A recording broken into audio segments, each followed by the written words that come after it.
अस्सलाम वालेकुम नाजरीन, आप देख रहे हैं पीटीएन न्यूज और मैं हूं आपकी होस्ट कुरातुलैन।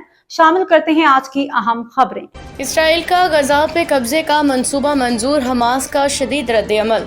इसराइली फौज की जानिब से निहत्ते फ़लस्तीनियों पे जारहियत के सिलसिले को मज़ीद बढ़ाते हुए गजा पे कब्जे के मंसूबे की मंजूरी दे दी गई है, जिस पे हमास ने शदीद रद्द-ए-अमल देते हुए इसे बड़े पैमाने की नस्ल कुशी जबरी हिजरत का ऐलान करार दिया है।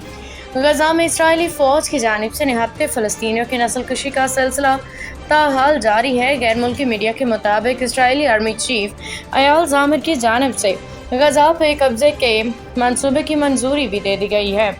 इस हवाले से उनके फील्ड टूर के मौके पर एक बयान में कहा गया है कि गजा पे हमलों की शिद्दत में इजाफा किया जाएगा, इलाके पे दोबारा कब्जा करने के लिए दबाव डाला जाएगा। इसराइली आर्मी चीफ ने दावा किया है कि इसराइली फ़ौज ने ऑपरेशन गेडियोन चैरियोटस के मकासद हासिल कर लिए हैं, जो मई में एक ज़मीनी हमला था जिसका मकसद गजा की पट्टी के मकबूजा इलाकों को मज़ीद बढ़ाना और शुमाली गजा से फ़लस्तीनियों को मुकम्मल तौर पर निकालना था। दूसरी जानब हमास ने अपने बयान में इसराइली फ़ौज को खबरदार किया है कि और कहा कि सहयूनी फ़ौज का गजा शहर पे कब्जे के मंसूबे की मंजूरी और अस्करी कार्रवाइयों में तेज़ी लाना दरअसल एक नई और बड़े पैमाने की नस्ल कशी है। हमास ने इसे जबरी हिजरत करार दे दिया।